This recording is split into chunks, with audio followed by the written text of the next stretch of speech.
Hello everyone, I am Suyaj Bakshi, PhD student at University of Houston, and today I will be talking about our work, a highly efficient SGEMM implementation using DMA on the Intel Movidius Myriad-2. This work was carried out by me under the guidance of my advisor, Dr. Leonard Johnson. GEMM is a BLAST3 subroutine commonly used in scientific computing and many other applications. The conventional matrix multiplication performs 2n cube arithmetic operations over 3n square data elements. As such, the main challenge is to exploit the potential arithmetic intensity of 2n over 3. Such high arithmetic intensity makes it compute intensive, and an efficient compute kernel is imperative to achieve high efficiency. Moreover, it is also important to design a memory access schedule that can efficiently utilize all the levels of memory hierarchy to achieve high data reuse and minimize low-level memory accesses. As such, in this work we show that high energy efficiency can be achieved by efficiently scheduling compute and memory accesses together for an application like SGEMM. Let us now take a look at the architecture of Myriad-2 chip. Myriad-2 is a 28 nanometer based SoC capable of running at 600 MHz and has a TDP of 1.2 watts. It contains two Leon cores, Leon OS in the CSS domain and Leon RT in the MSS domain. Myriad-2 also has 12 SIMD based specialized shave cores which are controlled by the Leon OS. Each has 3 arithmetic units, vector, scalar and integer, along with vector and integer register files. Shaves are accompanied by 2 MB CMX memory, which is divided into 16 slices, out of which 12 are tied to each shave, who have direct load and store ports to them. The chip also contains a 512 MB LPDDR3 DRAM memory. Myriad-2 contains a direct memory access engine, which is a multi-agent, multi-channel engine, with each channel managing its own linked list of transactions.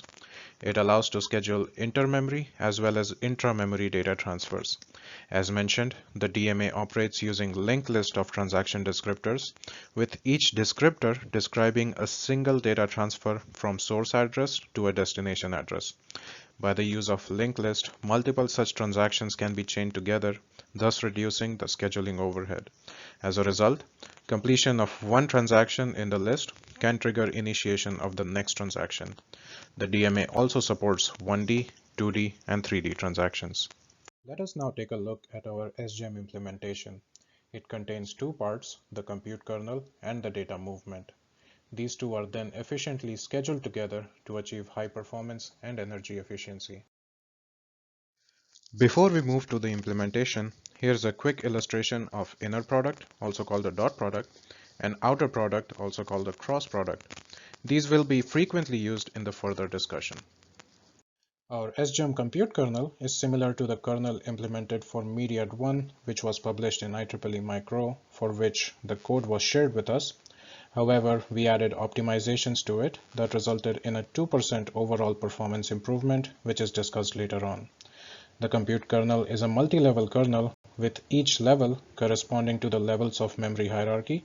We'll discuss them in a top-down manner, starting from register level, the CMX slice level, and the CMX level. The figure on the right shows mapping of unique blocks of matrices in the DRAM to each shave's CMX slice. The innermost level kernel is the register level kernel, which is similar to the kernel for Myriad-1. It computes a 4x4 C block using inner product multiplication of 4x4 A and B blocks. The block dimensions of 4 is chosen based on the shave's vector instruction width and due to limited availability of registers. The kernel takes 19 clock cycles to compute 128 arithmetic operations, which is the minimum possible with shave instructions at architecture. This results in a throughput of 6.74 flops per cycle per shave. The next level is the CMX slice level kernel, which is again similar to Myriad-1 kernel. Here each shave operates on its own local CMX slice blocks of shape M' by K' for A, K' by N' for B, and as a result a C block of shape M' by N' is computed per shave. This is done using a block inner product traversal over A and B blocks of size 4x4, on which the register level kernel is then applied. Notice here that the storing of C block back to CMX is not overlapped due to limited register availability, which adds an extra 19 clock cycle overhead penalty per block inner product. As a result, a large K prime is better to avoid the said penalty and achieve higher compute efficiency. As can be seen in the figure, the block inner product is first carried out for a row block of A and a column block of B. This is continued while moving across column blocks of B until all n prime over 4 column blocks of B have been traversed, after which we move to a new row block of A. The next level is the CMX level kernel. It is adapted from Myriad-1 but with an optimized calling method that results in a 2% overall performance improvement. At CMX level kernel, each shave initially operates on their local buffers as can be seen in the figure. Here we can see the first iteration of CMX level kernel in more detail. As shown, each shave performs the slice level kernel on their local buffers. In the next iteration, all shaves access B block in the next shaves buffer and apply the slice level kernel on local A and C buffers, but with other shaves B buffer. Accessing of other shaves B buffer is carried out in a round-robin fashion and has similar access latency as the local slice. This is continued until all shaves have accessed every other shaves B buffer. In Myriad-1 implementation, shaves were halted to provide CMX addresses of other shaves B buffer. We alleviated this overhead by using assembly instructions and predefined offset to calculate the addresses, which resulted in a 2% overall performance improvement. As a result, the CMX level kernel computes a m prime times n shaves by n prime times n shaves block of C. So that was about the compute part. Now moving on to the second part, which deals with data movement between main memory and the CMX memory. For matrix multiplication, the two most common block traversal schemes are inner product and outer product based traversals. Here we see two versions of an inner product block traversal. On top, the naive inner product version, where blocks of C are computed row-wise by traversing A block rows and B block columns. To reduce the memory accesses, a simple optimization that can be applied is by reusing the last horizontal blocks of A for the next block inner product. As a result, A block rows are accessed in an alternating manner. Similarly, the last block of B, such as blocks 0, 3 in the figure, can also be reused. Unlike inner product, the outer product traversal computes C in a column-wise manner. Here, A is traversed across block columns and B is traversed across block rows. Similar to inner product, we can apply an optimization to naive outer product as well by reusing the last vertical A blocks and accessing them in an alternating manner. Also, the last block of C, such as block 0, 3 in the figure, can also be reused, resulting in comparatively lower memory accesses than the naive traversal. We now compare the data transfer requirements and the time required by both block traversal schemes. The graphs show data transfer times for different matrix sizes as a function of block dimensions for optimized inner and outer product traversals. We also show the total compute time for each case.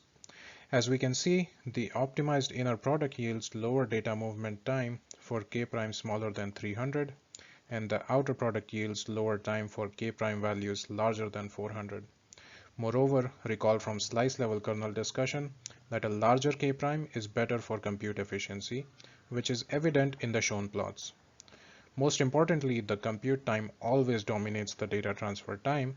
As a result, we designed our SGEMM implementation using the described compute kernel and the traversal scheme, which demonstrates lowest data transfer time for high compute efficiency case, which here is the optimized outer product scheme.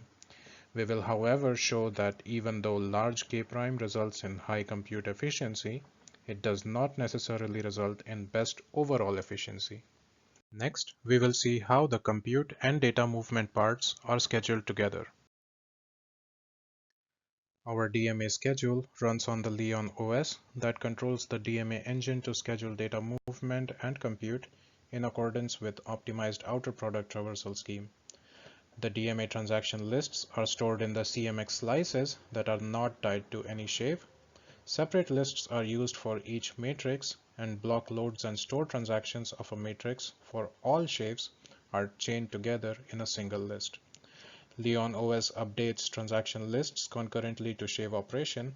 Moreover, each transaction list contains a status field containing the status of transaction. For our implementation, we use double buffering for A and C blocks, to which Leon OS ensures conflict-free access using flags. DMA raises an interrupt when a transaction is finished for each list, after which the interrupt handler updates the status field. Here we see a time trace of our SGEMM execution for one CMX level B block. Since we use single buffering for B, its loading is not overlapped with computations.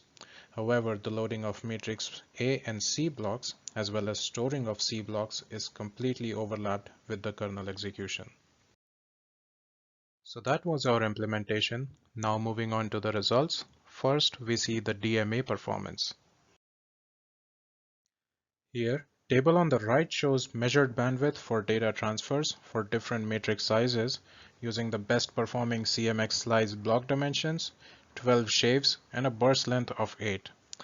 We modified the Movidius provided DMA driver and streamlined it, which resulted in an overhead reduction of 400 clock cycles per DMA invocation. This modification also resulted in an average 2% improvement in DRAM bandwidth. As we can see, our implementation achieves more than 70% of peak bandwidth for loading matrix B, 81% of peak for loading A and C, and 92% for storing C back to main memory. Overall, our implementation achieves 80% of the peak DRAM bandwidth. Next, we study the effect of matrix block shapes on DRAM page faults, which are costly in terms of time and energy. The dimensions of DRAM on Myriad-2 are shown here. We estimated the page faults by mapping memory accesses of our optimized outer product algorithm to the physical address space of the DRAM. Figure on the right shows normalized page faults for different block shapes for matrix size 4800. We will mainly focus on two K-prime values, that is K-prime 1600, which minimizes the compute time, and K-prime 960, which minimizes the overall time. Notice that compared to K-prime 1600, the K-prime 960 results in an increase in total compute time by 0.22%. However, for the K-prime 960, we notice a 3x reduction in data moved between CMX and DRAM memory, resulting in a 67% reduction in the data transfer time. It also resulted in a significant reduction in page faults for all matrices, and overall a 65% reduction in page faults was noticed. This tuning of matrix blocks to trade off compute time with data transfer time resulted in an overall performance improvement of 6% compared to K-prime 1600 and a 4% improvement in energy efficiency. We now show the performance and energy efficiency for best performing block shapes for different matrix sizes. Our implementation achieves a peak performance of 46.36 gigaflops, which is 92% of the peak Myriad-2 performance. It also achieves an energy efficiency of 25 gigaflops per watt at 1.8 watts power dissipation. It is important to notice that the power consumption for SGEMM is 50% higher than the TDP. As such, TDP could be in many cases misleading. Our implementation also achieves a 11% and 13% higher performance and energy efficiency compared to a direct port of Myriad-1 code to Myriad-2. Next, we show the effect of strong scaling. With more shaves, the DRAM bandwidth improves and levels off at 6 shaves. Similarly, the data bus utilization peaks at 40%. The arithmetic intensity increases with more shaves due to the data reuse offered by the CMX level kernel. As a result, the amount of data moved between CMX and DRAM decreases as more shaves are employed. We also provide comparison of the energy efficiency for Myriad-2 with different architectures. As can be seen, the Myriad-2 outperforms all the shown architectures in terms of energy efficiency. Finally, to summarize our work, we demonstrated a highly efficient SGEMM implementation using DMA and double buffering on the Myriad-2 chip. We showed that for block shapes resulting in high compute efficiencies, an outer product block traversal scheme is better. We also showed that 12-core Myriad-2 achieves significantly high energy efficiency than several other architectures. Finally, we would like to acknowledge the Intel Movidius staff members who helped us in numerous ways, the University of Houston, and members of our research group ACRL. We thank you for your attention and we welcome any questions.